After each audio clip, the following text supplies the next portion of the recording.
Now I've heard there was a secret chord that David played and it pleased the Lord. But you don't really care for music, do ya? It goes like this, the fourth, the fifth, the minor fall, the major lift, the baffled king composing hallelujah. Hallelujah, hallelujah, hallelujah, hallelujah.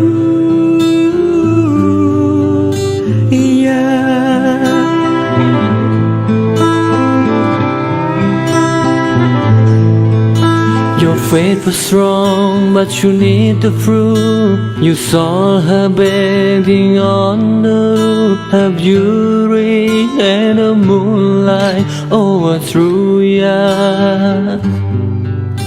She tied you to her kitchen chair. She broke your throat and she cut your hair. And from your lips she drew the hallelujah. Hallelujah, hallelujah, hallelujah, hallelujah.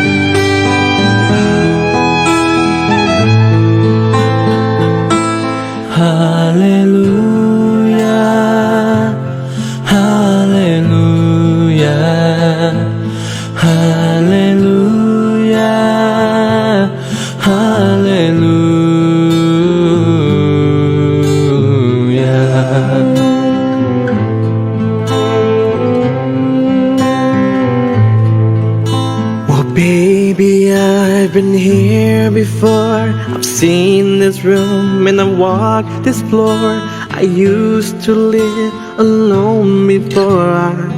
knew ya. And I've seen your flag on the marble arch. And love is not a victory march. It's a cold and it's a broken hallelujah. Hallelujah, hallelujah, hallelujah, hallelujah.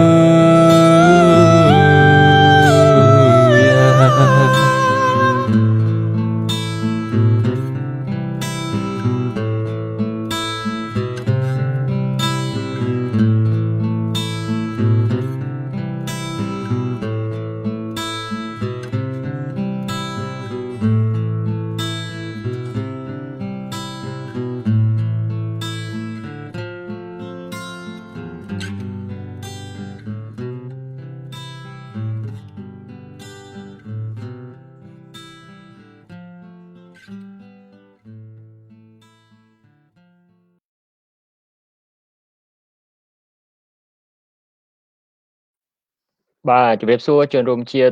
có được chia prey mậtក្នុងនឹងក្រៅប្រទេសបាទសូមជម្រាបសួរទៅដល់លោកយាយលោកតាពុកម៉ែពូមីងបងប្អូននៅសហគមន៍ខ្មែរទីក្រុង Long Beach រដ្ឋ California បាទថ្ងៃនេះកម្មវិធីផ្សព្វផ្សាយសហគមន៍បានវិលត្រឡប់មកសារជាថ្មីបាទហើយយើងបន្តកិច្ចពិភាក្សាទៅលើប្រធានបទដែលយើងបានលើកឡើងនៅក្នុង screen ហ្នឹងតាក់ទងទៅនឹងសភៅ Khmer Rise បាទយើងបន្តទៅលើ chapter review របស់សភៅដែលមានចំណងជើងថា Khmer Rise បាទអញ្ចឹងកាលពីសប្តាហ៍មុនយើងបានចាប់ផ្ដើមជាដំណាក់កាលទី1ហើយថ្ងៃនេះជាវគ្គចូលវគ្គទី2បាទអញ្ចឹងខ្ញុំមានសេចក្តីសំណោះសប្បាយរីករាយដែលឥឡូវហ្នឹងខ្ញុំមានសភៅហ្នឹងនៅក្នុងដៃរបស់ខ្ញុំបាទអញ្ចឹងបើសិនប្រិមិត្តក៏ដូចជាពុកម៉ែពូមីងបងប្អូន ដែលអត់ទាន់បានជាវសភៅដែលមានចំណងជើងថា Khmer Rise ឬក៏មាន subtitle មានចំណងជើងបន្ទាប់ឈ្មោះថា How I Escaped the Genocide បាទអញ្ចឹងសភៅនេះដែលខ្ញុំកាន់នៅដៃនេះយើងមានលោកពូផាត់ជាកែវដែលគាត់ជាអ្នកនិពន្ធផ្ទាល់គាត់នឹងចូលក្នុងកម្មវិធីរបស់យើងដើម្បីបន្តកិច្ចពិភាក្សាទៅលើសភៅនេះបាទអញ្ចឹងយើងចាប់ផ្ដើមម្ដងហើយកាលពីសប្តាហ៍មុនបាទអញ្ចឹងសប្តាហ៍នេះយើងបន្តទៅទៀតហើយក្នុងនោះដែរបើសិនពុកម៉ែពូមីងបងប្អូនមានចម្ងល់អីចង់សួរចង់ជួបជាមួយអ្នកនិពន្ធផ្ទាល់យើងស្វាគមន៍បាទនេះគឺជាក្របខាងក្រោយនៃសភៅហ្នឹងបាទហើយយើងបានកាលពីសប្តាហ៍មុនយើងបានអញ្ជើញលោកដើម្បីឲ្យបកស្រាយតាក់ទងទៅនឹងប្រយោគដែលគាត់បានលើកឡើងនៅក្នុងក្របខាងក្រោយនៃសភៅនឹងរួចហើយបាទអញ្ចឹងខ្ញុំចង់បញ្ជាក់ពីសភៅនឹងម្ដងទៀតអញ្ចឹងខ្ញុំជាមួយនឹងបងធរខ្ញុំបា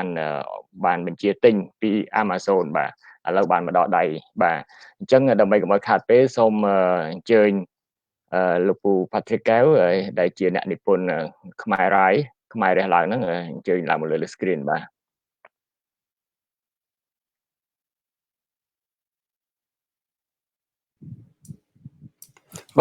ជំរាបសួរលោកពូបាទជំរាបសួរបងប្អូនខ្មែរយើងទាំងអស់សង្ហៈជំរាបសួរទាំងអស់គ្នាបាទអញ្ចឹងយើងក៏មានបងស្រី Danielle Khim បាទក៏បានចូលមកក្នុងកម្មវិធីរបស់យើងដែរដើម្បីយើងបន្តពិភាក្សាគ្នាអញ្ចឹងសូមក្រុមអញ្ជើញបងឡើងមកលើ screen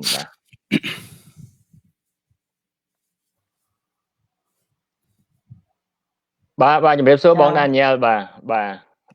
ចាជំរាបសួរលោកប្អូនសង្ហាជំរាបសួរលោកពូផាត់ចកៅជំរាបសួរទស្សនិកជនពុកម៉ែពូមីងបងប្អូនចាអរគុណបាទអញ្ចឹងដោយអ្វីដែលខ្ញុំចាប់ផ្ដើមមុនអញ្ចឹងសប្តាហ៍នេះគឺជាសប្តាហ៍ទី2ដែលយើងពិភាក្សាទៅលើសភៅខ្មែររាយខ្មែររះឡើងវិញបាទអញ្ចឹងមានជាថ្មីម្ដងទៀតមានលោកពូផាត់ជាកែវគាត់ជាអ្នកនិពន្ធផ្ទាល់ហើយក៏មានបងស្រី Danielle Khim ជាមួយនឹងខ្ញុំដើម្បីបន្តពិភាក្សាគ្នាទៅលើសភៅហ្នឹងបាទអញ្ចឹងតាមពិតប្រិមិត្តក៏ដូចជាពុកម៉ែពូមីងបងប្អូនបានស្គាល់បានយល់បានដឹងតាក់ទងនឹងជីវប្រវត្តិរបស់លោកពូផាត់ជាកែវក៏ដូចជាបង Danielle Khim ហើយតាក់ទងនឹងជាពិសេសចំពោះសេវាកម្មដែលបង Danielle Khim ដែលគាត់បាននឹងកំពុងបម្រើតាក់ទងទៅនឹងការ provide coaching បាទហើយគាត់ជាcoach ដែលបានផ្ដល់នៅសេវាកម្មជូនគ្រប់ជាតិសាសន៍បាទមិនថាជាតិសាសន៍អាមេរិកឬក៏ជាតិសាសន៍ណាទេប៉ុន្តែឥឡូវនេះគឺជាឱកាសល្អដែលបងអញ្ជើញចូលមកក្នុងវេទិកាផ្សព្វផ្សាយសហគមន៍ខ្មែរហើយយើងចង់ឲ្យសេវានេះបានជ្រាបទៅដល់សហគមន៍ខ្មែរយើងដើម្បីឲ្យដឹងថាមានខ្មែរយើងដែលអាចផ្ដល់នៅសេវាប្រឹក្សានេះបានបាទព្រោះយើងក៏ជាយើងគួរតែមានមោទនភាពដែលមានបងស្រី Danielle Khim ដែលគាត់ចេះជំនាញតាក់ទងខាងផ្នែកផ្ដល់ប្រឹក្សាហ្នឹងហើយលើកនេះគាត់បានផ្ដោតសំខាន់ទៅលើសហគមន៍ខ្មែរដែលគាត់មានចិត្តចង់ជួយសហគមន៍ខ្មែរយើងបាទអញ្ចឹងដើម្បីបន្តទៅទៀតសូមអញ្ជើញបង Danielle បងមានអីដើម្បីចាប់ផ្ដើមមុនដំបូងបាទសូមអញ្ជើញបង Danielle បាទចាអរគុណលោកប្អូនថ្ងៃនេះយើងនិយាយខាង introduction of the chapter of Khmer Rise and then we're going to ask the author about 3 highlights of the introduction and then whatever he share and anything we know that we can relate to our experience we're going to share also so this will create an interaction like you can share things that it remind you of something of certain key points and then the audience please like and comment and share also and if you have any question please help us ask question and we'll provide you answers and then I have my ebook for $10 about success habits and whoever bought this will also and bought Mr. Patrick Guy's book will also get 1 hour free coaching consultation but បាទសូមអរគុណបង Daniel បាទអញ្ចឹងជាថ្មីម្ដងទៀតនេះគឺជាការគេហៅថាប្រគប់បសំគ្នារវាងការផ្ដល់ប្រឹក្សាក៏ដូចជានឹងការជាវសភៅនឹងបាទព្រោះនិយាយចំទៅគោលដៅនិងគោលបំណងសំខាន់ហ្នឹងគឺចង់ផ្ដល់ជាគេហៅថាជំនួយខាងផ្នែកស្មារតីជូនទៅដល់ប្រិមិត្តក៏ដូចជាពុកម៉ែពូមីងបងប្អូនសភៅនៅពេលដែលយើងបានអានក៏អាចជួយផ្ដល់នៅជំនួយស្មារតីដើម្បីឲ្យយើងគេហៅថាមានភាពមាំទាំដើម្បីបន្តរស់បន្ត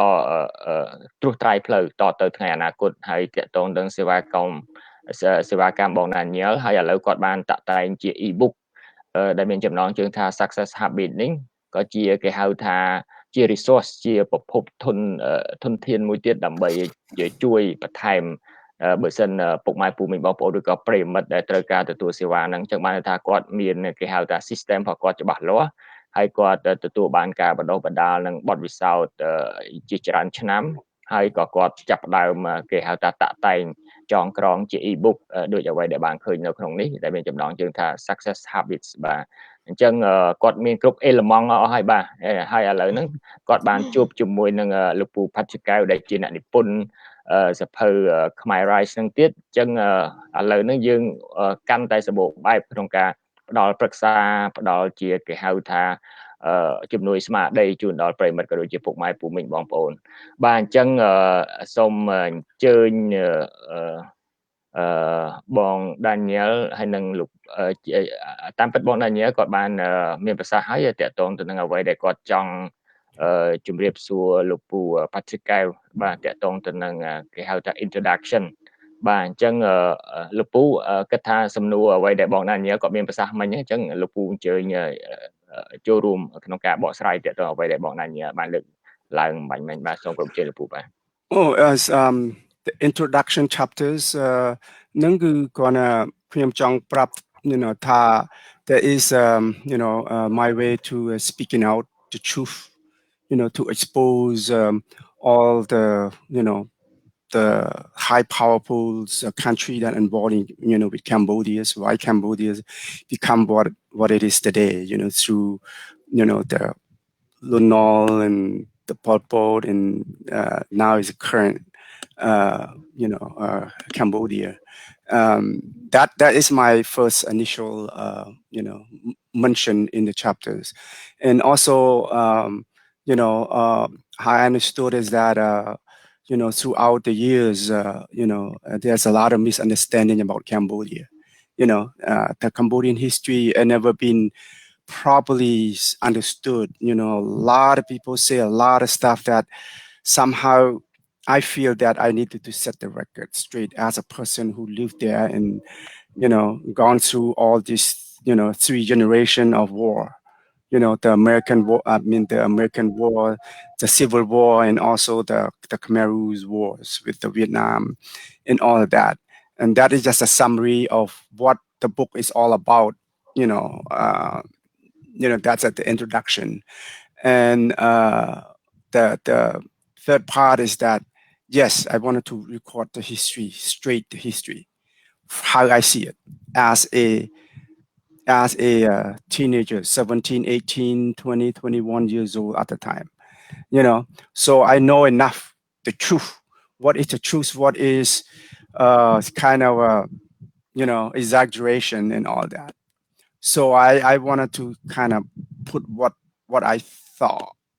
at the time, so it so that at least I lay it down, I've been there and saw it, and that's how I see it.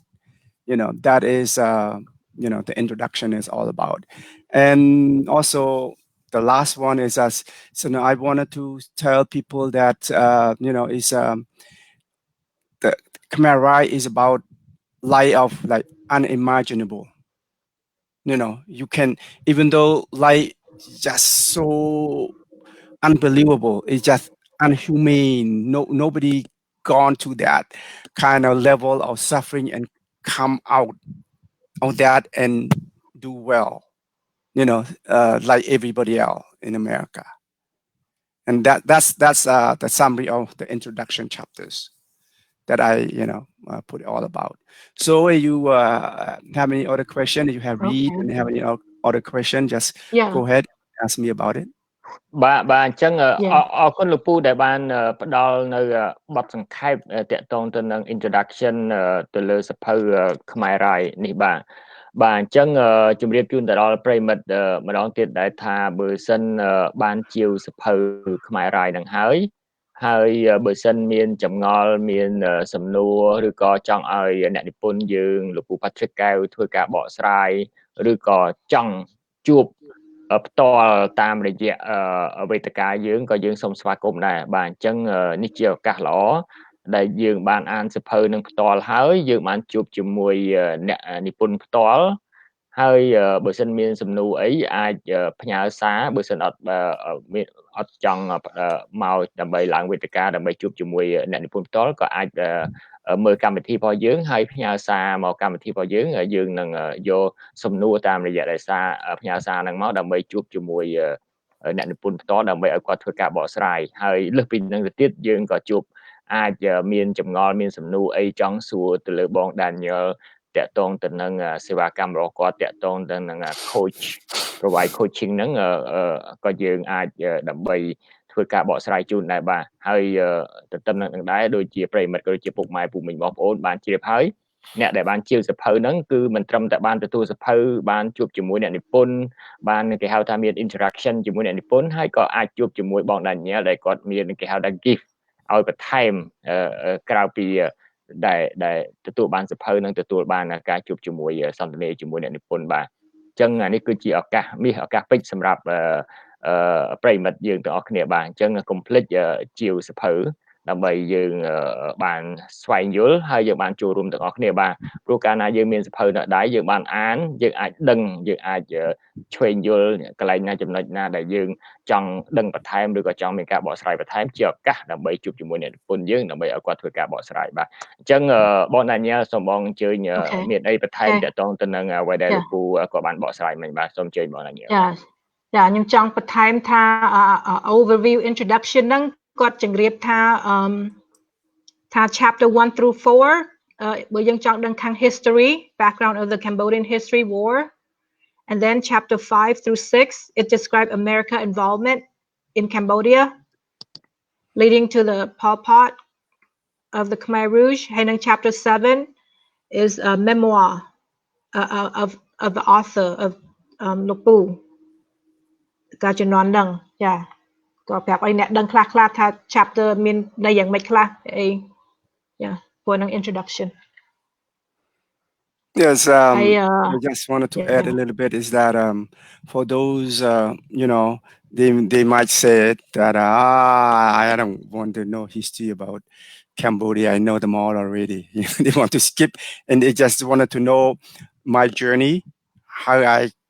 escaped from Cambodia and how, when the Khmer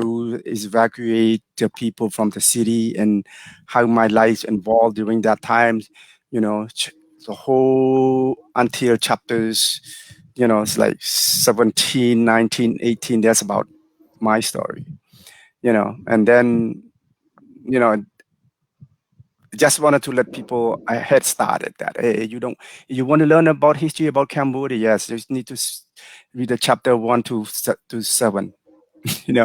and from 7 on is my story, and then the 22nd on is motivation, how you can learn from hardship, why you about បាទអញ្ចឹងអរគុណលោកពូតាមពិតតាក់ទងទៅនឹងជីវប្រវត្តិរបស់លោកពូកាលនៅវ័យជាយុវវ័យអាយុ16-17ឆ្នាំនៅពេលដែលរបបបល្ល័ង្កពូជសាសន៍បានចូលកាន់អំណាចហ្នឹងលោកពូបានបកស្រាយយ៉ាងក្បោះក្បាយនៅក្នុងកម្មវិធីដែលយើងធ្វើកិច្ចសម្ភាសន៍ជាមួយលោកពូតាក់ទងនឹងដំណើរជីវិតរបស់លោកពូពីការឆ្លងចេញពីរបបបល្ល័ង្កពូជសាសន៍រហូតដល់ទៅជាដែនចេញពីជាដែនមកដល់ទឹកដីឯនេះសមុទ្រទឹកដីសហរដ្ឋអាមេរិកលោកពូបានធ្វើការបកស្រាយយ៉ាងក្បោះក្បាយប៉ុន្តែចង់ឲ្យលោកពូក្នុងឱកាសនេះដោយសារយើងចាប់ផ្ដើមតាក់ទងនឹង introduction ហើយយើងតាក់ទងទៅនឹងក្នុងរបបហ្នឹងចង់អញ្ជើញលោកពូគេហៅថាផ្ដល់ជា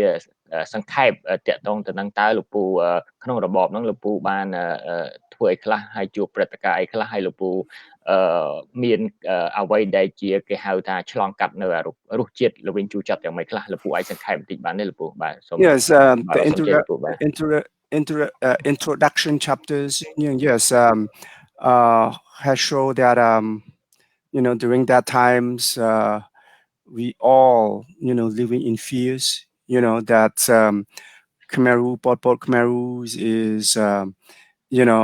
consider all the intellectual and also the people from the city. They call a city dweller as an enemy of Angkor, as enemy of the communists, because they assume the Khmer assume that people from the city is a capitalist. Capitalist is the enemy of Angkor. For that,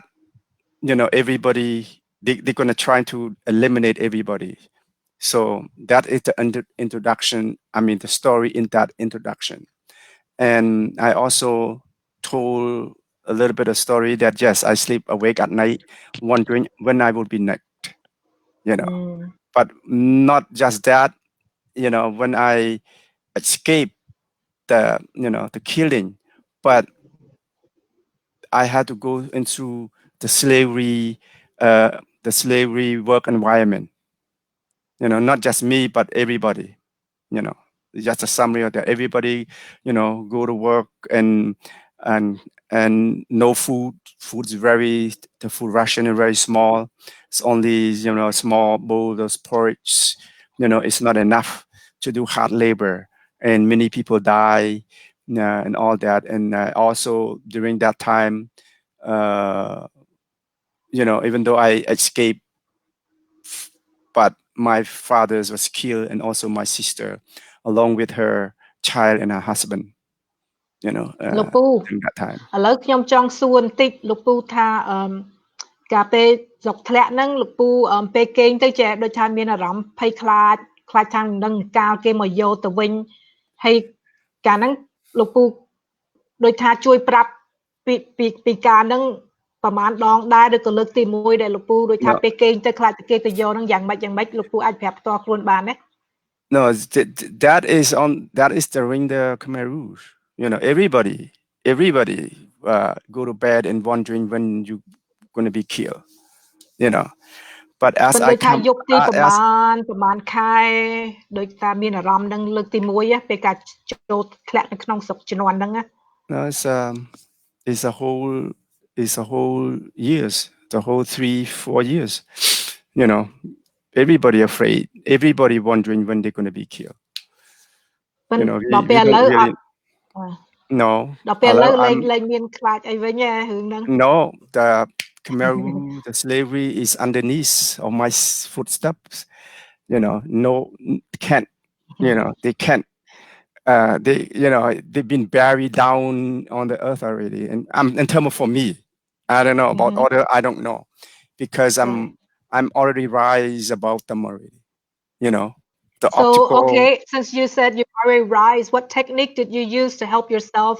to overcome your nightmares? Like, when will you be next to overcome your fear? Can you share with us one example what you did to overcome that during that time? That's a lot of stuff. It's in the book, but the short version of it is that you change your mindset. That no way, they cannot be in me. So first things first is I go to school. Get my degree, then I'm above them already. So, but during that time, what did you do to cope? During that time when it happened, like when you're going to be next, what mind shift or belief did you tell yourself so that you could survive during that time at that moment? Yes, that is just that you have to think that it got to be a way that they have in Cambodia, in Khmer, they have a slogan that say, like "Tuk man chen yo chimneng ko yo chen ko man kha." Kill you is not loss, keep you is not gain.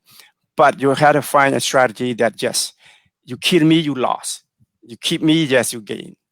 And in my book, it showed that at the time I have a water buffalo. They told me that If that water buffalo is die, you die, because they give me a very, very skin and bone water buffalo. So then I just feed them to a point where they get fat and big. So and those Khmer, they don't want that big water buffalo because it takes a lot of time to feed them and take care of them, and they don't want to. But now it's belong to me. So the water buffalo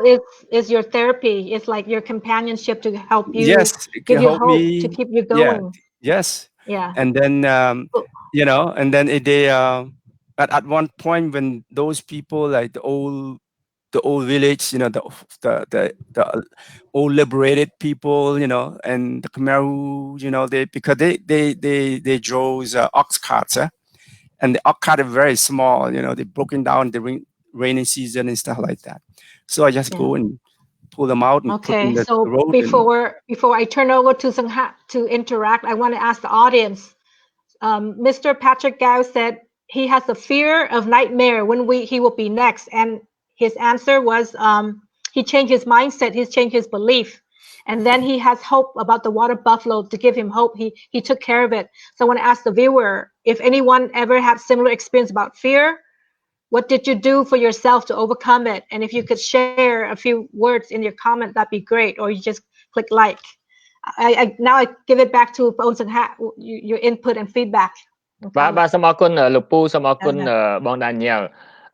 ឥឡូវហ្នឹងខ្ញុំលោកពូគាត់បានបញ្ជាក់បន្ថែមតាក់ទងទៅនឹង introduction របស់សភៅ Khmer Rise ហ្នឹង Yeah, but wait, the story that I just told, that's way is in the chapters 10, chapter 20 already, Yeah, but this is the introduction. We're just going to highlight it, right? បាទអញ្ចឹងលោកពូបានបកស្រាយបានបញ្ជាក់បន្ថែមអ្វីដែលមាននៅក្នុង introduction ហ្នឹងហើយបង Danielle ក៏បានជម្រាបសួរលោកពូខ្លះហើយខ្ញុំក៏បានជម្រាបសួរលោកពូខ្លះបន្ថែមទៀតឥឡូវខ្ញុំចង់ឲ្យបង Danielle វិញព្រោះអីបងក៏បានឆ្លងកាត់របបបល័យពូជសាសន៍ប៉ុលពតនឹងដែរទោះបីជាបងកាលហ្នឹងនៅគេហៅថាវ័យកុមារភាពវ័យនៅក្មេងតើបងនៅពេលហ្នឹងបងមានអាយុប្រមាណហើយតើបងចាំអីខ្លះនៅពេលដែលបងវ័យនៅក្មេងហ្នឹងតើបងអាចចាំអីខ្លះពីរបបបល័យពូជសាសន៍ខ្មែរក្រហមហ្នឹងហើយចំណុចណាដែលធ្វើឲ្យបងគេហៅថាចាំហើយមិនអាចបំភ្លេចបានរហូតមកដល់សប្តាហ៍ថ្ងៃហ្នឹងបាទអញ្ចឹងសូមអញ្ជើញបងDanielleជួយចែករំលែកបងបាទបងចាអរគុណខ្ញុំប្រាប់ខ្លះការស្រុកយើងធ្លាក់ហ្នឹងខ្ញុំអាយុ6ឆ្នាំដល់ពេលស្រុកយើងចប់ខ្ញុំអាយុ10ឆ្នាំខ្ញុំចាំខ្លះខ្ញុំថាឃើញពិបាកអីច្រើនអញ្ចឹងហើយប៉ុន្តែខ្ញុំមានសលេងមួយសលេងហ្នឹងមិនដឹងមកពីណាទេប្រាប់ខ្ញុំថា this will be over soon វាថាខ្ញុំអត់ចេះបកប្រែខ្មែរថាម៉េចប៉ុន្តែសលេងថាចិត្តចប់ហើយសលេងហ្នឹងប្រាប់ខ្ញុំអញ្ចឹងមិនដឹងនិយាយត្រូវមិនត្រូវទេប៉ុន្តែដល់ហើយដូចធ្វើឲ្យចិត្តក្លាហានណាតាំងពីស្អីធ្វើហ្នឹងចិត្តគិតថាចិត្តចប់ហើយដូចថាបែកពីឪពុកម្ដាយនៅកន្លែងកុមារហើយខ្ញុំកើតតបៅកាលហ្នឹងមនុស្សច្រើនណាកើតតបៅសាច់មានសាច់មានចៃនឹងសាច់នឹងខ្លួនណាឡើងពណ៌សហើយដូចភ័យខ្លាចមែនតែនដូចងាប់ហើយចៃមកពីណាអាហ្នឹងប្រហែលមកពីដូចថាយើងអត់មានវីតាមីនវាកក្រិចវាអីបានកើតអញ្ចឹងហើយគេនឹងដីគេនឹងអីខ្ញុំមិនដឹងទេប៉ុន្តែមានលមាស់មានអីច្រើនណាហើយមានលោកយាយនៅជាមួយកុមារគាត់ថែអាសាកូនក្មេងគាត់ចិត្តល្អគាត់មានគាត់បេះស្លឹកអំពិលវាជូរអ្នកខ្លះអត់ស្គាល់ស្លឹកអំពិលហ្នឹងជូរហើយគាត់ដាំទឹកក្តៅគាត់ដាក់ស្លឹកអំពិលហ្នឹងទៅហើយគាត់ឲ្យខ្ញុំត្រាំដៃត្រាំអីដែរវាជួយកាត់មេរោគកាត់អីហើយក៏បានជាទៅប៉ុន្តែដូចថាខ្ញុំតបៅស្នាមពេញខ្លួនរហូតទៅឥឡូវហើយដល់ពេលមកស្រុកអាមេរិកខ្ញុំអត់ហ៊ានស្លៀកខោខ្លីទេព្រោះខ្ញុំមានការខ្មាស់ការអាម៉ាស់អញ្ចឹងណាចាខ្ញុំជម្រាបតែប៉ុណ្្នឹងសិនចោះចាបាទសូមអរគុណបង Danielle បាទខ្ញុំក៏ចង់ចែកម្លែងបន្តិចដែរអ្វីដែលលោកពូគាត់បានដាក់បញ្ជាក់នៅក្នុង chapter introduction ហ្នឹងបាននិយាយតាក់ទងទៅនឹងរបបបល័យពូជសាសន៍ខ្មែរក្រហមបាទអញ្ចឹងរបបបល័យពូជសាសន៍ខ្មែរក្រហមហ្នឹងបានចូលកាន់អំណាចនៅថ្ងៃ17មេសាឆ្នាំ1975បាទអញ្ចឹងនៅពេលហ្នឹងខ្ញុំក៏បានចាប់កំណើតពីផ្ទៃម្ដាយបាទអញ្ចឹងនៅពេលដែលសង្គ្រាមស៊ីវិលចាប់ដើមផ្ទុះនៅពេលដែលប៉ុលពតបានចូលកាន់អំណាច ខ្ញុំក៏បានចាប់កំណើតនៅពេលហ្នឹងអញ្ចឹងបានគិតអញ្ចឹងបានន័យថាអង្កាលពីតូចគេច្រើនប្រអាប់ខ្ញុំថាកូនអពតព្រោះយើងកើតក្នុងសម័យអពតណាបាទតាមពិតខ្ញុំមិនមែនអពតទេតាមពិតខ្ញុំជាគេថាជនរងគ្រោះពីរបបបល្ល័យពូជសាសន៍ប៉ុលពតនឹងដែរហើយអ្វីដែលសំខាន់ទៀតមានការអណោចអាធមណាស់នៅពេលដែលស្ត្រីមានផ្ទៃពោះឬក៏ស្ត្រីដែលមានផ្ទៃពោះហើយក៏បានឆ្លងទន្លេនៅក្នុងពេលហ្នឹងគឺយើងសម័យមើលទៅតើក្នុងទស្សនវិជ្ជាហ្នឹងតើយើងជួបការលំបាកយ៉ាងម៉េចដែរព្រោះអីកាលណាស្ត្រីគេហៅថាមានផ្ទៃពោះនៅពេលដែលគាត់សម្រាលកូនប៉ុន្តែភាសាខ្មែរយើងគេមានភាសាមួយគេហៅថាឆ្លងទន្លេបាទពាក្យថាឆ្លងទន្លេអញ្ចឹងខ្ញុំប្រហែលជាចង់សួរបងដានីយ៉ែលដែរបងយល់ពាក្យឆ្លងទន្លេហ្នឹងហេតុអីបានជាខ្មែរយើងប្រើពាក្យឆ្លងទន្លេខ្ញុំចង់ឲ្យបងជួយបង្ហាញតិចក៏លោកបងដឹងបើអត់ដឹងទេចាំខ្ញុំសួរទៅលោកពូហើយមិនចាំខ្ញុំជួយជម្រាបតាក់ទងបញ្ហាហ្នឹងហើយចាំខ្ញុំបន្តរឿងខ្ញុំមិនតិចទៀតតើបងយល់ឃើញយ៉ាងម៉េចដែរភាសាខ្មែរគេហៅថាឆ្លងទន្លេព្រោះអីបើកាលណាយើងនិយាយប្រើពាក្យសាមញ្ញគេថាសម្រាលកូនអាហ្នឹងមើលទៅដូចជាវាមិនសូវអីមានការចាប់អារម្មណ៍ទេណាប៉ុន្តែនៅពេលដែលគេនិយាយពាក្យឆ្លងទន្លេតើពាក្យហ្នឹងតើបងយល់ឃើញយ៉ាងម៉េចដែរបងអញ្ចឹងសូមជឿមកណាខ្ញុំមិនសូវយល់ពាក្យជ្រៅទេប៉ុន្តែគាត់ខ្ញុំដឹងថាឆ្លងទន្លេហ្នឹងម្ដាយគាត់មានផ្ទៃពោះហើយគាត់គ្រប់ខែត្រូវកើតកូនចេញមកកំពុងដូចថាយកកូនហ្នឹងចេញពីក្នុងពោះគាត់ហើយកើតហ្នឹងគេហៅឆ្លងទន្លេតែខ្ញុំនិយាយហ្នឹងតែវាអត់បាទតាមពិតបងនិយាយហ្នឹងអត់ខុសទេគ្រាន់តែអត់បានស៊ីជម្រៅទៅលើពាក្យហ្នឹងឲ្យបាននៅជម្រៅអត្ថន័យរបស់វាហ្នឹងណាបាទអញ្ចឹងអត់អីឥឡូវចង់អញ្ជើញទៅលោកពូផាត់ស៊ីកែវតើលោកពូយល់ឃើញភាសាខ្មែរដែលគេប្រើពាក្យឆ្លងទន្លេហ្នឹងតើហេតុអីបានជាគេប្រើពាក្យហ្នឹងថាពាក្យឆ្លងទន្លេលោកពូអាចជួយបកស្រាយកន្លែងហ្នឹងតិចបានទេលោកពូសូមជួយលោកពូ Well, how I understand it is that those who old enough and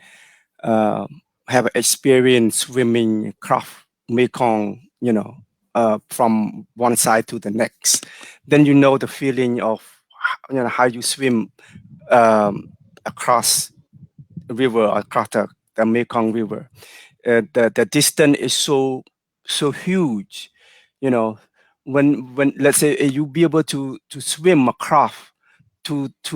the other end, it means like you just exhausted. You just could be die, could be like you're so glad that you just exhausted, tired and all that. And they compare the woman who give birth is those kind of difficulty, when during birth is so tired, it just at one point she feel that she might not make it, the same way as people who experience swim by hand and do not have anything with you by hand across the river. By the time when you get to the other end, you just almost die, the same way as woman when she give birth. And that's how I understood it, I don't know is ours elder people may have another opinion. I don't know. That's how I understood. បាទអរគុណលោកពូតាមពិតភាសាចាស់ដែលគាត់បានបន្សល់ទុកមកគឺបង្កប់នៅអត្ថន័យនៅខាងក្នុងហ្នឹងបាទអញ្ចឹងអ្វីដែលលោកពូធ្វើការបកស្រាយមិញពិតជាត្រឹមត្រូវបាទប៉ុន្តែអ្វីដែលបងដានីយ៉ែលក៏បានលើកឡើងហ្នឹងក៏ត្រូវដែរប៉ុន្តែក៏លក្ខណៈវាស្រាលវាអត់បានស៊ីជម្រៅទៅលើនៃខ្លឹមសារវាពិតប្រាកដហើយលោកពូមិញក៏បានបញ្ជាក់ដែរបានន័យថាយើងសម្រាប់ចិត្តឆ្លងទន្លេពីម្ខាងទៅម្ខាងយើងជួបបញ្ហា100ជំពូកបាទវាអាចទឹកគួចវាអាចលង់ទឹកវាអាចហែទៅវាខ្សោះខ្យល់ exhausted ទៅវាអាចទុនដៃទុនជើងទៅទឹកគួចយកទៅបាត់ទៅឬក៏អាចជួបជាមួយនឹងសត្វក្រពើសត្វអីដែលវាអាចមកខំយើងមកសម្លាប់យើងឬក៏យើងអាចជួបនៅឧបហេតុផ្សេងទៀត100ជំពូកអញ្ចឹងបានន័យថាស្ត្រីដែលឆ្លងទន្លេហ្នឹងគឺស្ត្រីដែលប្រឈមនឹងបញ្ហាចំពោះមុខជាច្រើនបាទដែលគាត់ត្រូវតែជំនះដើម្បីឲ្យសម្រាប់កូននឹងឲ្យបានបាទកាលណាយើងឃើញពាក្យឆ្លងទន្លេប៉ុណ្ណឹងយើងឃើញថាបញ្ហាលំបាក100ចំពោះបញ្ហាប្រឈមគ្រប់បែបយ៉ាងចុះយើងទៅឆ្លងទន្លេក្នុងសម័យgenocide ក្នុងសម័យបល្ល័យពូជសាសន៍ប៉ុលពតទៀតតើមានមន្ទីរពេទ្យនៅណាតើមានគ្រូពេទ្យនៅណាតើមានថ្នាំសង្កូវនៅណាហើយសូម្បីតែគាត់ដែលនៅពេលដែលយើងពោះ ពេលតងន់ហ្នឹងធម្មតាស្ត្រីមានគេហៅថាផ្ទៃពោះហ្នឹងគេត្រូវការអាហារបំពន់ដើម្បីបំពន់សុខភាពម្ដាយផងដើម្បីបំពន់ឲ្យមានជីវជាតិដល់កូនផងបាទដូចនៅស្រុកអាមេរិកអីហ្នឹងគេមានកម្មវិធីផងគេហូហែច្រើនណាស់ដើម្បីគេរក្សាកូននឹងគល់ហ្នឹងដើម្បីឲ្យមានសុខភាពល្អដើម្បីឲ្យម្ដាយហ្នឹងមានសុខភាពល្អដល់ពេលដែលយើងគាត់សម្រាលមកមានសុខភាពល្អទាំងម្ដាយទាំងកូនហើយសម្រាលបានជោគជ័យទៀតប៉ុន្តែខ្ញុំត្រូវបានគេហៅថាចាប់បដិសន្ធិម្ដាយខ្ញុំបានឆ្លងទលេខ្ញុំនៅក្នុងរបបបល័យពូជសាសន៍ប៉ុលពតហ្នឹងនៅពេលដែលសង្គ្រាមវាចាប់ដើមផ្ទុះហើយជាពិសេសនៅពេលដែលខ្មែរក្រហមបានកាន់អំណាចនៅពេលហ្នឹងអញ្ចឹងយើងឃើញទៅអាទុកលំបាកហ្នឹងវាផ្ទួនគ្នាទី1ឆ្លងទលេហ្នឹងដូចបង Danielle បានយល់ន័យហ្នឹងហើយបាទគេបង្កប់ន័យអញ្ចឹងហើយទី2ហ្នឹងយើងឆ្លងទលេក្នុងពេលដែលសង្គ្រាមផ្ទុះទៀតហើយសង្គ្រាមហ្នឹងគឺសង្គ្រាមរបបគេហៅថាបល័យពូជសាសន៍ទៀតបាទអញ្ចឹងគិតទៅគេហៅថាខ្មែរយើងគេប្រើពាក្យទឹកដោះម្ដាយថ្លៃបើសិនខ្ញុំអត់មានទឹកគេហៅថាมันអាចទទួលបាននៅគេហៅទឹកដោះម្ដាយថ្លៃហ្នឹងទេប្រហែលជាអត់មានជីវិតរស់នៅរហូតដល់សប្តាហ៍ថ្ងៃហ្នឹងទេព្រោះអីក្មេងឬក៏ស្ត្រីដែលឆ្លងទលេនៅពេលហ្នឹងយើងនិយាយរួមចុះថា10នាក់8ដល់9នាក់ជួនកាលអាចប៉ះពាល់តកូនបាត់បង់ជីវិតទៅវិញឬក៏បាត់បង់ទាំងម្ដាយទាំងកូនទៅជាមួយគ្នាតែម្ដងបាទប៉ុន្តែដោយសារទឹកដោះម្ដាយថ្លៃហើយដោយអ្វីដែលលោកពូគាត់តែងតែដាក់ភ្ជាប់ជាមួយសភៅលោកពូខ្មែររ៉ាយហ្នឹងតាក់ទងទៅនឹងព្រះប្រទានជីវិតបាទដោយអ្វីដែលបង Danielle ដែលគាត់មានជំនឿទៅលើពុទ្ធសាសនាគេថាព្រះជួយព្រះដែរបាទព្រះដូចគ្នាបាទមួយគាត់ត្រង់ថាព្រះយេស៊ូវមួយព្រះពុទ្ធព្រះជួយដើម្បីឲ្យបងមានជីវិតដែលបងគិតថាមានសម្លេងមួយមកបានប្រាប់ថារបបហ្នឹងនឹងវាបាត់ទៅវិញហ្នឹងយើងនឹងទទួលនៅសេរីភាពឡើងវិញបាទអញ្ចឹងហើយបានជាទាំងបងដល់ញ៉ាល់ទាំងខ្ញុំទាំងលោកពូអីហើយទាំងមានពលរដ្ឋខ្មែរយើងមួយចំនួនធំទៀតដែលបាន survive ដែលបានរស់ពីក្នុងរបបបល័យពូជសាសន៍ហ្នឹងអញ្ចឹងខ្ញុំចង់ចូលរួមប៉ុណ្ណឹងតាក់ទងទៅនឹងតថភាពដែលយើងមើលត្រឡប់ទៅក្នុងពេលរបបបល័យពូជសាសន៍ប៉ុលពតហ្នឹងបាទអញ្ចឹងបង Danielle មានអីដើម្បីសួរលោកពូបន្ថែមឬក៏លោកពូមានអីចង់បន្ថែមតាក់ទងទៅនឹងការចាប់ផ្ដើមទៅលើ chapter introduction ហ្នឹងបាទអញ្ចឹងសូមជើញបាទស្រីលោកពូគាត់បន្ថែមលោកពូ No, it's yeah, the introduction chapter and the summary the panang you know, we want to introduce people, give them a head start, what is the book is all about, you know, a little bit of my purpose, a little bit of who involved in it, you know, with America, China, and all that, and why did they let that happen, you know. Then it's going to be in the main chapters, but I just wanted to give people a head start, what you should expect to be reading or be aware and all that. That is just, you know, my way of let people know, you know. I don't want to keep them, oh, what about his book all about, you know. Yes, I have that. I've showed that, yes, there is a clarification that because the history never been properly understood, I want to set, you know, the history straight through the eye of 17, 18, 19, 20 at the time, 17, 18, 19, 24 years. So, you know, it's just an age of, you know, fully useful in terms of, you know, inspiration and all that. And, you know, I had to give up all of that, and they forced me to go, you know, to work as a slave. You know, I tell that, you know, that yes, I was forced into, they call a mobile team, and is people during that time who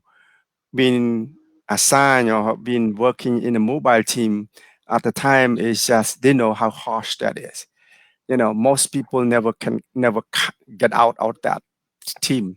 All of them die, you know, or most of them die. You know, only those who you know, live in the village, and, you know, it's still hard work, but it's not the same way as the mobile team. The mobile team is the slavery, you know, as harsh as possible, and you know, and produce as much as you can and eat as little as you know, given, you know. So in a sense, I have seen them all, you know, because, you know, it just that horrible, you know. And I only, you know, have a few example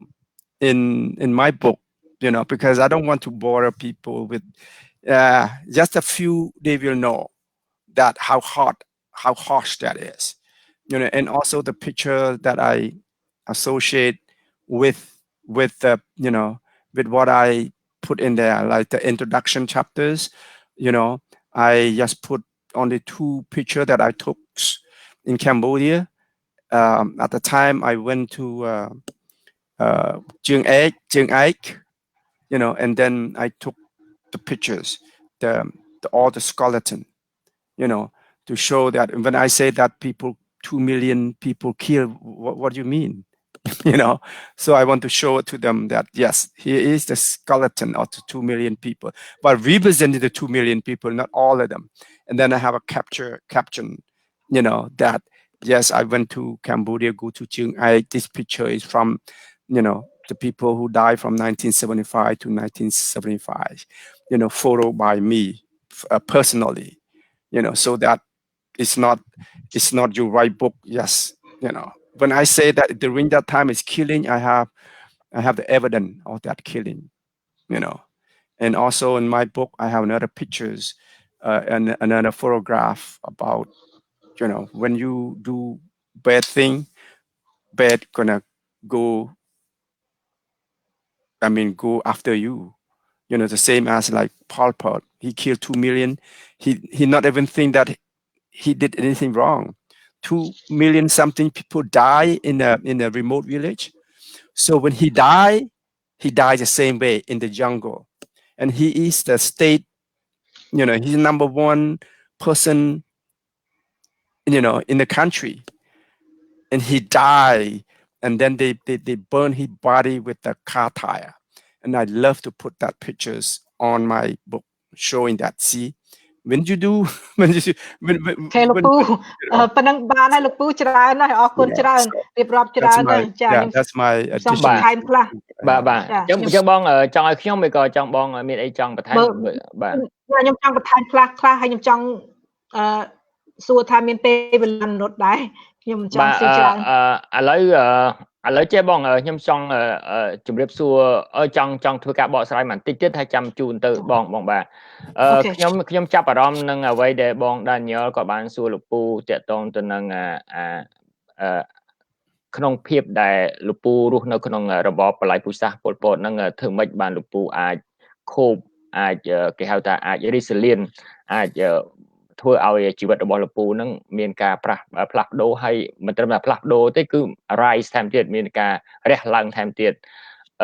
តាមការអង្កេតតាមការយល់ឃើញរបស់ខ្ញុំបើសិនខ្ញុំនិយាយខុសលោកពូជួយ correct ផងខ្ញុំនិយាយពីស្ថានភាពបញ្ហាទូទៅអ្នកខ្លះកាលណាដែលគាត់ធ្លាប់ជួបនៅបញ្ហាទុក្ខសោកបញ្ហាលំបាកគាត់ច្រើនតែអត់ហ៊ាននិយាយបញ្ហាហ្នឹងចេញមកទេគាត់ព្យាយាមទុកនៅក្នុងខ្លួនហើយគាត់ព្យាយាមលាក់បាទគាត់ថាគាត់អត់មានបញ្ហាទេប៉ុន្តែគាត់ព្យាយាមរស់នៅជាមួយអាភាពទុក្ខសោកភាពលំបាកហ្នឹងនៅគេហៅបន្ទោលតាមប្រាណគាត់រហូតព្រោះអីគាត់ពេលខ្លះគាត់អត់ព្រមទទួលស្គាល់ថាគាត់ហ្នឹងបានរួចចេញពីអារបបហ្នឹងហើយគាត់នឹងលែងមានការភ័យខ្លាចគាត់នឹងលែងទទួលនៅការសម្លុតគម្រាមកំហែងឬក៏ធ្វើទណ្ឌកម្មឲ្យទៀតហើយប៉ុន្តែនៅពេលដែលគាត់អត់ហ៊ានបញ្ចេញអត់ហ៊ាននិយាយអត់ហ៊ានដើម្បីគេហៅថាទទួលស្គាល់ការពិតអានឹងធ្វើឲ្យគាត់នៅតែបន្តរស់ជាមួយនឹងអាភាពភ័យខ្លាចនិងអាភាពតក់ស្លុតនឹងទោះបីជារបបនឹងវាត្រូវបានរលាយសាបសូន្យទៅហើយក៏ដោយអញ្ចឹងខ្ញុំចាប់អារម្មណ៍ទៅលើលោកពូទី1លោកពូហ៊ានប្រឈមហ៊ានទទួលស្គាល់ការពិតហើយអ្វីដែលសំខាន់មួយទៀតដែលធ្វើឲ្យលោកពូ resilient កាន់តែខ្លាំងធ្វើឲ្យលោកពូអាចបំបត្តិនៅអាបញ្ហាទុក្ខសោកទាំងឡាយដែលលោកពូបានឆ្លងកាត់ស្ទើរតែទាំងអស់ជីវិតហ្នឹងគឺលោកពូបានតាក់តែងចងក្រងជាសភៅហ្នឹងដោយសារលោកពូទទួលស្គាល់ថាអាហ្នឹងវាជាការពិតមែនយើងត្រូវទទួលស្គាល់វាយើងត្រូវតែព្យាយាមគេហៅថាបង្ហាញវា ហើយយើងព្យាយាមកុំឲ្យវារុញវាទៅឲ្យលិចបាត់ទៅកប់ទៅកុំឲ្យវាឡើងមកទៀតបាទអញ្ចឹងហើយយើងជន់វាយើងផលិតវាហើយអញ្ចឹងយើងរាយម្ដងយើងលិចឡើងម្ដងបាទអញ្ចឹងខ្ញុំចាប់អារម្មណ៍លើចំណុចនេះមែនតើអ្វីដែលបងបានញ៉ែក៏បានសួរអញ្ចឹងហើយអញ្ចឹងចំពោះខ្ញុំគិតថាកាលណាយើងជួបបញ្ហាអីយើងព្យាយាមលាក់យូរទៅវាហាក់ដូចជាយើងកំពុងតែរស់ក្នុងរបបហ្នឹងរបបអន្តកាលរបបអតីតកាលហ្នឹងទៀតអញ្ចឹងយើងគួរតែទទួលស្គាល់ការពិតថាពេលនេះយើងលែងមានរស់នៅក្នុងរបបហ្នឹងទៀតហើយយើងលែងមានការភ័យខ្លាចទៀតហើយយើងលែងមានពីណាមកគម្រាមកំហែងធ្វើទណ្ឌកម្មយើងបង្អត់អីយើងទៀតហើយយើងមានជីវិតថ្មីមួយយើងអាចរួមរស់ដោយអ្នកដែលគេអត់បានឆ្លងកាត់ពីរបបយើងហ្នឹងអញ្ចឹងសំខាន់ឲ្យយើងត្រូវតែមាន passion មាន commitment ដើម្បីបន្តដឹកនាំជីវិតរបស់យើងឆ្ពោះទៅអនាគតភ្លឺស្វាងតទៅមុខទៀតបាទអញ្ចឹងកន្លែងនេះខ្ញុំចង់បញ្ជាក់កន្លែងហ្នឹងបន្តិចបាទអញ្ចឹងសូមអញ្ជើញបងដាញ៉ែបន្តបាទសូមអញ្ជើញបងបាទអរគុណបងខ្ញុំចង់បញ្ជាក់ថែមព្រោះដូចថាយើងបងមានប្រសាសន៍ហ្នឹងល្អមែនទែនជួយអ្នកខ្លះប៉ុន្តែអ្នកខ្លះគាត់ជំងឺគាត់ខ្លាំងណាហើយយើងមិនមែនអ្នក psychology យើងអត់ដឹងរបៀបក្បួនសួរគាត់ទេព្រោះគាត់ត្រូវការលេបថ្នាំប្រភេទគាត់ខ្លាំងពេកគាត់ដូចថាវាជ្រៅអាហ្នឹងទៅ psychology បានអាចជួយគាត់បានប៉ុន្តែដល់បងប្អូនប្រាប់អញ្ចឹងទៅអ្នកខ្លះគាត់ជំងឺគាត់មិនសូវខ្លាំងគាត់អាចធ្វើបានអ្នកខ្លះគាត់ធ្វើមិនបានប៉ុន្តែកុំប្រកែប្រកាន់គាត់អីព្រោះគាត់មានដូចថាមានជីវិតឈឺចាប់ខ្លាំងយើងអត់ដឹងទេណាអាហ្នឹងស្រេចតែគាត់ដោះស្រាយប៉ុន្តែដូចថាបើមានគ្រួសារបងប្អូនកូនចៅដូចថាអាណិតគាត់ចេះយល់គាត់ថែអាសាគាត់យូរទៅគាត់អាចមានទុកចិត្តគាត់ប្រាប់ខ្លះអញ្ចឹងណាហើយខ្ញុំមានក្បួនដែរដូចថាយប់នេះដល់ពេលយើងជិតចាប់ខ្ញុំជួយខាង meditation 2 minute បើចង់បានទទួលខ្ញុំអាចជួយបានខាងនឹងខ្លះខ្ញុំប្រាប់ប៉ុណ្ណឹងហើយ I can demonstrate បាទបងអរគុណបងតាមពិតខ្ញុំចង់ជឿឱកាសហ្នឹងចង់ឲ្យបងយកឱកាសហ្នឹងដើម្បីចង់ឲ្យបងជួយបង្ហាញតាក់ទងទៅនឹងគេហៅថា introduction តាក់ទងសភៅដែលបងធ្វើ e-book success habit តិចមកដើម្បីព្រោះអីយើងបានផ្សព្វផ្សាយរួចមកហើយដែរក្នុងកម្មវិធីមុនឥឡូវយើងនឹងបន្តផ្សព្វផ្សាយជាមួយនឹងសភៅខ្មែររាយបាទអញ្ចឹងឥឡូវយើងបានដូចជានិយាយក្បោះក្បាយដែរហើយតាក់ទងទៅនឹង introduction របស់ខ្មែររាយបាទអញ្ចឹងចង់ឲ្យបងយកឱកាសហ្នឹងចង់អញ្ជើញបងដើម្បីបង្ហាញតាក់ទងទៅនឹង introduction របស់ success habits ហ្នឹងតើបងចង់និយាយដល់សំខាន់ទៅលើចំណុចអីខ្លះអញ្ចឹងបងជួយ highlight 3 point មកវិញមកបងអ្វីដែលបងសួរទៅលោកពូ Patrick ឥឡូវខ្ញុំសួរទៅបងវិញបាទអញ្ចឹងសូមអញ្ជើញបងបាទចាអរគុណច្រើនខ្ញុំយកសភៅនេះមកហ្នឹងព្រោះអ្នកខ្លះគាត់ដឹងខ្លះអ្នកខ្លះពាក្យចំណុចខ្លះគាត់អត់សូវដឹងដល់ហើយខ្ញុំត្រូវទៅសេសភៅនេះប្រាប់ឲ្យគាត់មើលអានទៅអាចគាត់មើល technique នេះជួយបានដូចថាhabit ហ្នឹងដូច you have to form a nice habit so ខ្ញុំបញ្យល់ថា habit ហ្នឹងទៅធ្វើមិនខ្លះហើយខ្ញុំមាន in the goal in the chapter it talk about goal setting and then it has a lot of technique to to follow and then like certain things that trigger them about bad habit so it has steps to follow and when you follow you can be successful and about mindset change your 30 days mindset and the first 5 days what to do in the first 5 days and then the last 25 days and then after 30 days what do you do so it has a lot of details of what you can do to change your habit and it has step by step to explain it so that's what the book is all about and it's only about 63 pages so it's easy to read and easy to understand and you could apply it for your life and it could help in your business or personal life to set your goals and form a good habit បាទសូមអរគុណបងដានីយ៉ែលបាទអញ្ចឹងយើងនឹងឆ្លៀតដើម្បីឲ្យបងដានីយ៉ែលជួយបកស្រាយតាក់ទងទៅនឹង book review ទៅលើសភៅ e-book របស់គាត់ដែរនៅពេលដែលយើងកំពុងតែបន្តភាសាទៅលើ Khmer Rise book review បាទចុះលពូមានបានចាប់អារម្មណ៍តាក់ទងនឹងសភៅបងដានីយ៉ែលដែលគាត់បានតាក់តែងនឹងឡើងទេតាក់ទងនឹង success habits ហ្នឹងតើលពូយល់ឃើញយ៉ាងម៉េចដែរចំពោះទស្សនៈផ្ទាល់របស់លពូហើយក្នុងនាមជាលពូជាអ្នកនិពន្ធមួយរូបដែរអញ្ចឹងលពូសូមអញ្ជើញមានចំណាប់អារម្មណ៍បន្តិចបាទអញ្ចឹងសូមអញ្ជើញលពូ the concept of to better yourself or to rise above the past is the thing. It's just the same it's derived from the concept that I raised from the small. My mom always tell whatever happened is you. Don't blame anybody. You know, it's you. You create your own destiny. Perfect example. She said that when you fall down, you know, it's an accident. It's you know, everybody fall down when you know, since you were small, you know, even you grown or you achieve something, failure is part of it, you know. So the short version is, you know, it's an accident when you fall down, but you stay down, not getting up, that is your choice, you know. And that's it. And those is base fundamental of issue, you know. That, you know, unfairness in life, you know, like that, it's not good enough reason for you to not achieving, you know. It's not good enough. You have to find a way in your own heart, on your own belief system, that yes, you can write about it. But if you don't have that, if you don't believe that, you know, it's going to be very difficult to do any great things. You know, you have to just, okay, I'm fall down, so what? Forget it, get up, move on to the next you know, the next step. That's it. You know, that's, to me, you know, it's derived from all of that. And then you can have some kind of deviation of that, you know. um, that's my, you know, that's my way of coping, or my way of thinking. បាទសូមអរគុណលោកពូអញ្ចឹងបង Danielle យើងមានប្រហែលជាខ្ទង់5-10នាទីទៀតបងអាច demonstrate ទៅលើ meditation បាទបើសិនអាចបានហើយតើបងមានវិធីសាស្ត្រយ៉ាងម៉េចអញ្ចឹងមានតែបង Danielle ទេដែលអាចជម្រាបតាក់ទងទៅនឹងគេហៅថាការធ្វើសមាធិអង់គ្លេសថា meditation បាទអញ្ចឹងបងត្រូវការប៉ុន្មាននាទីបងអត់តែ3នាទីអីទេរបស់ខ្ញុំខ្លីទេប៉ុន្តែខ្ញុំបញ្យល់មកមនុស្សឲ្យយល់គឺថា meditation ខ្ញុំនេះយើងអាចធ្វើបានខ្ញុំបរៀនឲ្យធ្វើតាមខ្ញុំដល់ហើយយើងអាច practice ខ្លួនឯងបានហើយយើងអាចធ្វើពី in the morning and then or before night time ដូចថា you know during our day we stressful, you know, from work and people we interact, so we're going to find a way to let go of the daily stress so that it will help clear your mind, so that will be calm and you will be sleep better. So to start doing the meditation, you want to find a nice quiet place and then you sit, you know, with your feet on the ground, and then you could just relax your body, and then if you wear a glass or hold something, you just put it aside. So Lupu, you want to follow? You want to take off your glass? Okay. So we're going to, if you want to close your eyes, fine. If not, just follow the sound of my voice. So we're going to close our eyes and just take in a deep breath and exhale out slowly. So just take in that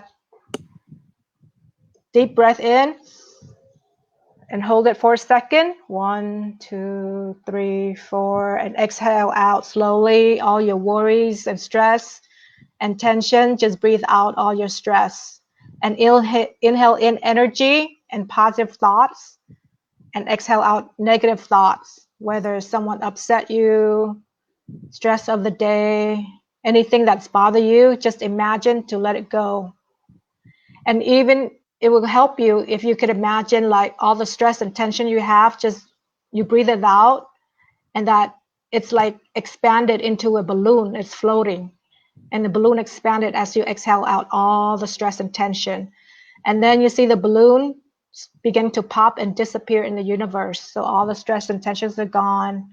Now just relax your mind. Just relax your shoulder. And take in that positive energy from the universe and allow it to come in. And appreciate who you are. You know, what's it feel like? Feeling calm, feeling peace, and then allow that energy to expand within you, all over your body, and then outside your body. That energy of calm, peace, and love, expand it outside of the room that you're at, expand it outside the house, people around you, let it touch that positive, loving energy, and just breathe in and enjoy that positive love feeling. And then any stress and tension remaining you have of the day or thoughts, just let it go. Just allow it to release it and let it go. Now just come back on a count of 5. You can open your eyes, but you can practice every day. Only take 1 minute or 3 minutes. It's up to you to practice, but it will help you. So on a count of 1, you start to notice a sound around you. 2, you begin to stretch. 3, open your eyes. 4, come back, and 5, wide awake. So that's a simple meditation you can use, but you can practice more and more, and it will help us to calm our mind. Yeah, Tuan Anh. អរគុណច្រើនបងខ្លីខ្លឹមវាមានគេហៅថាគេហៅ impact វាមានដែលអាចជួយយើងបានបងមានអីបកស្រាយក្រៅពីហ្នឹងបងមានតែប៉ុណ្្នឹងឯងឬក៏អូគាត់ប្រាប់ខ្លះដូចថាបើចង់ដឹងពិតប្រាកដខ្ញុំអាចជួយបានអីខ្លះខ្ញុំអាច provide consultation គាត់ email ខ្ញុំមកខ្ញុំជួយដោះស្រាយប្រាប់ដូចថាគាត់ត្រូវការអ្វីខ្ញុំអាច customize រឿងបញ្ហាអីគាត់ជួយឲ្យខ្ញុំដោះស្រាយខ្ញុំអាចជួយបានប៉ុន្តែតាក់ទង email នឹងខ្ញុំមកខ្ញុំអាចជួយខ្លះចាបាទសូមអរគុណបង Danielle កាលពីកម្មវិធីយើងយប់មិញយើងបានជួបជាមួយនឹងយើងបាននិមន្តបដិជនបណ្ឌិតយឿនសេងយឺតព្រះអង្គបានមកសិក្សានៅសហរដ្ឋអាមេរិកនៅសាកលវិទ្យាល័យដ៏ល្បីរបស់សហរដ្ឋអាមេរិកនៅ Harvard University ហ្នឹងហើយព្រះអង្គបានមានសន្និដ្ឋានថានៅ Harvard University ហ្នឹងព្រះអង្គមានការ surprise មែនទែនដោយសារនៅក្នុងសាកលវិទ្យាល័យហ្នឹងមានកន្លែង meditation រហូតដល់30កន្លែងជាងបាទហើយបានព្រះអង្គបានសិក្សាស្វែងយល់ទៅព្រះអង្គត្រូវបានទទួលព័ត៌មានគេប្រាប់ថាការធ្វើ meditation សំខាន់ណាស់ព្រោះមនុស្សយើងកាលណាយើងអារម្មណ៍យើងក្នុងចិត្តយើងវាអត់ល្អវាអត់មូលវាធ្វើយើងគិតអីអត់ជ្រះវាថាអត់មានជ្រះថ្លាទេហើយយើងអត់មានគិតអត់មានទស្សនវិស័យអីវែងឆ្ងាយទេអញ្ចឹងតាក់ទងអារម្មណ៍ផ្លូវចិត្តហ្នឹងសំខាន់មែនទែនហើយអ្វីដែលសំខាន់ដើម្បីធ្វើអារម្មណ៍ផ្លូវចិត្តហ្នឹងល្អហ្នឹងគឺតាក់ទងទៅនឹងការធ្វើ meditation ហ្នឹងតែម្ដងបាទ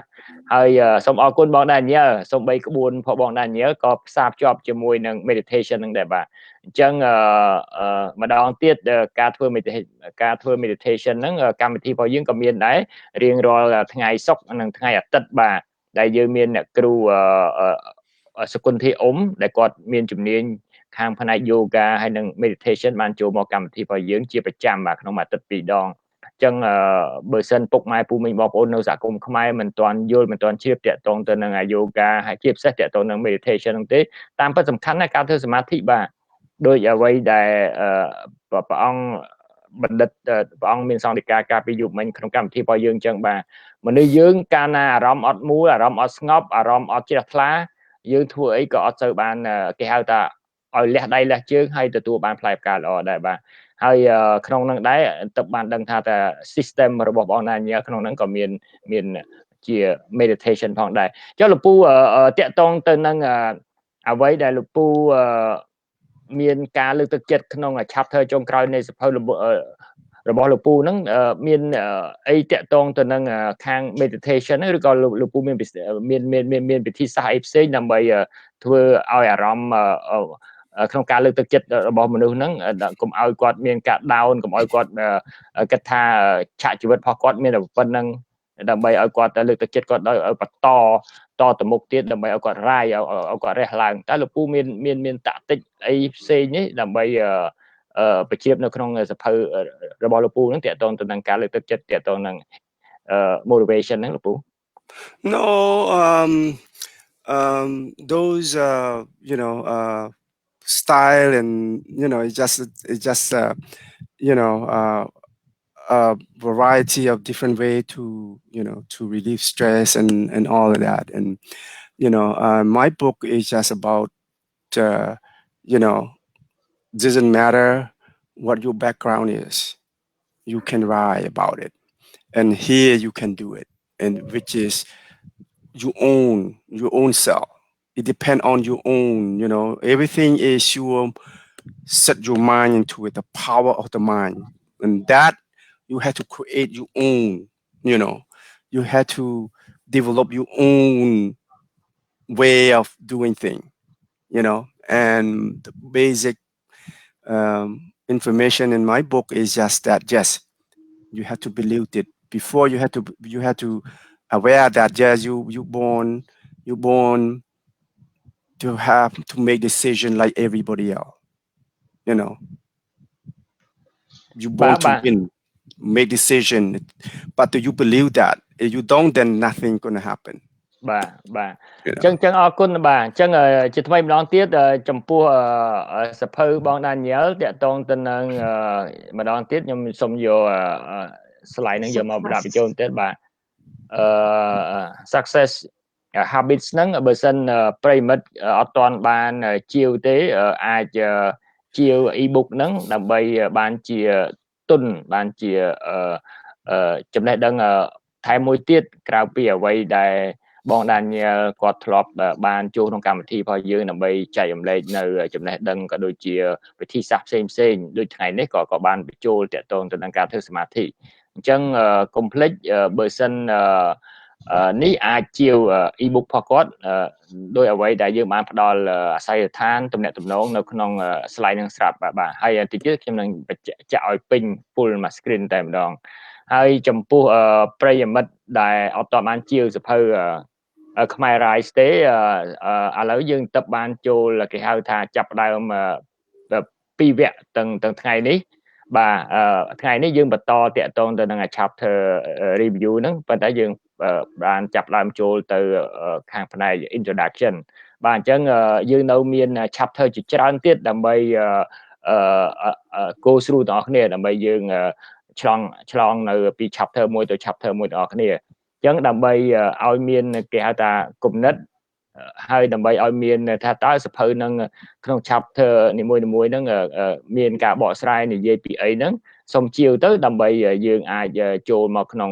កម្មវិធីរបស់យើងឬក៏អាចពេលដែលកម្មវិធីរបស់យើងចាប់ផ្ដើមធ្វើការភាសាហ្នឹងអាចមានសំណួរចម្ងល់អីជាម្ដងទៀតជាថ្មីម្ដងទៀតអាចជួបជាមួយនឹងអ្នកនិពន្ធយើងផ្ទាល់បាទហើយចំពោះប្រិយមិត្តដែលជាវសភៅ e-book របស់បង Daniel ក៏ជាឱកាសមួយបាទអញ្ចឹងបើសិនបានមានទាំងពីរទេកាន់តែពិសេសបាទគឺអាចឆ្ងល់មួយណាសួរមួយនឹងបាទអញ្ចឹងជាឱកាសម្ដងទៀតជាឱកាសមានឱកាសពេចបាទសម្រាប់ប្រិយមិត្តយើងទាំងអស់គ្នាទី1 complete ជាសភៅខ្មែរ Rise ហើយទី2 complete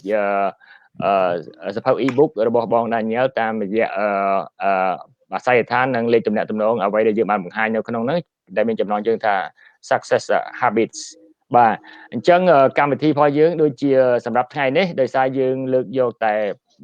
ផ្នែកតាក់ទងទៅនឹង introduction ដើម្បីធ្វើការពិភាក្សាហើយនឹងផ្ដល់នៅគេហៅថាចំណុចបន្ថែមតាក់ទងទៅនឹងអ្វីដែលលោកអ្នកនិពន្ធបានលើកយកមកបង្ហាញនៅក្នុងវគ្គ introduction ដំបូងនឹងបាទយើងបានដូចជាមានការក្បោះក្បាយគ្រប់គ្រាន់ដែរហើយដែរបាទប៉ុន្តែបើសិនប្រិយមិត្តក៏ដូចជាពុកម៉ែពូមីងបងប្អូននៅតែមានគេហៅចម្ងល់ឬក៏មានអ្វីដែលចង់សួរបន្ថែមទៅលើអ្នកនិពន្ធរបស់យើងបាទយើងសូមស្វាគមន៍ជានិច្ចបាទកុំភ្លេចផ្ញើសារនៅក្នុង page របស់យើងឬក៏ទំនាក់ទំនងតាម Facebook account ផ្ទាល់ទៅកាន់អ្នកនិពន្ធយើងដែលគាត់មាន account Facebook របស់គាត់ដាក់ខ្មែរ Rise ដាក់ឈ្មោះសភៅនឹងតែម្ដងបាទហើយចំពោះបង Daniel អាចទៅaccount Facebook របស់គាត់ក៏បានឈ្មោះគាត់ Danielle Khim បាទឬក៏អាចផ្ញើសារមកកាន់Facebook page របស់ Community Broadcasting Platform យើងក៏យើងនឹងពំនាំដើម្បីយកទៅឲ្យលោកពូ Patrick ឬក៏បង Danielle Khim ដើម្បីធ្វើការបកស្រាយហើយយើងនឹង ready សម្រាប់វគ្គនៅសប្តាហ៍ក្រោយទៀតបាទអញ្ចឹងជាចុងក្រោយបង Danielle និងលោកពូមានអីដើម្បីផ្ដាំផ្ញើជាចុងក្រោយមុនដែលយើងបញ្ចប់កម្មវិធីសូមអញ្ជើញបាទចាខ្ញុំចាចេញលោកពូ Yeah. No, I just wanted to have let people know that yes, it's this book is not just my own history. I think it's the history of the Cambodian who have gone through the Khmer rules and all that. It's good to have a copy, especially you have sponsor and all that. It's they ask questions, you just kind of show it to them or just tell them that, hey, you read this book, that's my stories in there. It just take, the little thing in the back that may not motivate you guys, but, Pol Pot, Khmer Rouge story, the suffering, the slavery is similar way. So that's just to, as a record, a way that to show, you know, your friend or people that, hey, you want to know about me, just read the books, you know. Thank you so much. បាទសូមអរគុណលោកពូឥឡូវបង Danielle មុននឹងខ្ញុំជូនបង4-5 នាទីចុងក្រោយហ្នឹងបងអាចជួយ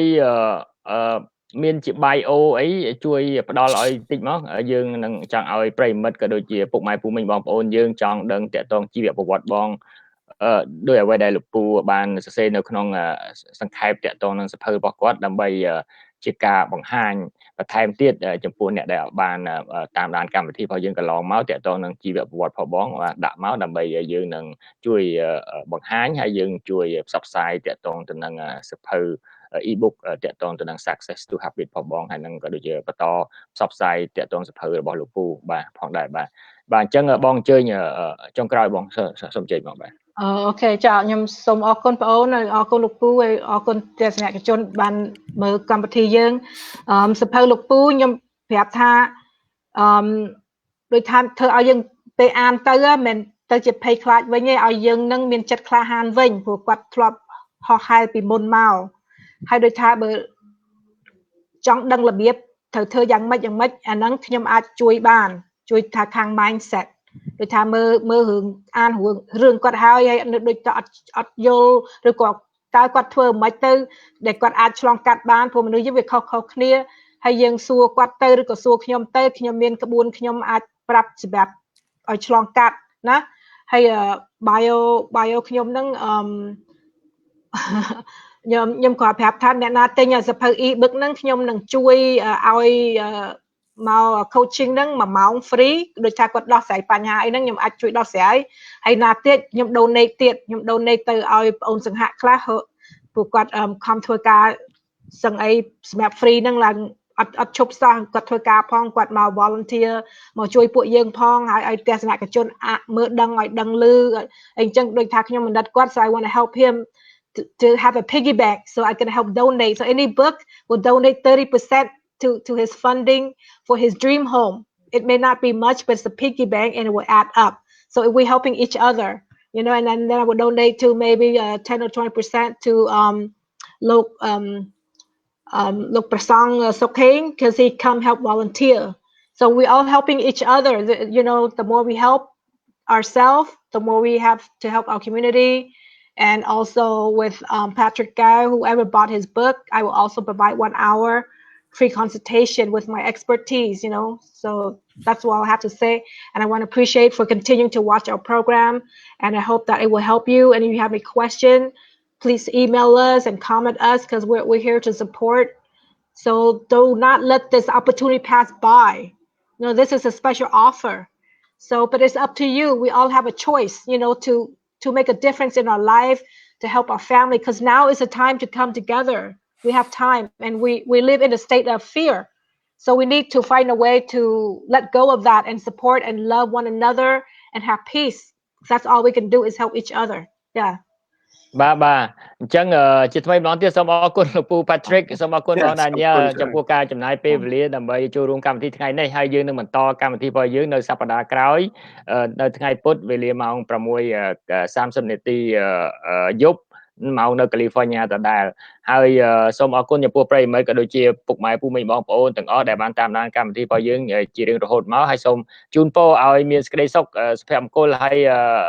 ជោគជ័យដោយអ្វីដែលសភៅលោកពូបានលើកឡើងជាងគឺ Khmer Rise បាទយើងត្រូវរះឡើងទាំងអស់គ្នាបាទអញ្ចឹងកម្មវិធីរបស់យើងមកដល់ទីបញ្ចប់សូមអរគុណសូមជម្រាបលាបាទសូមជម្រាបលាជម្រាបលាកូន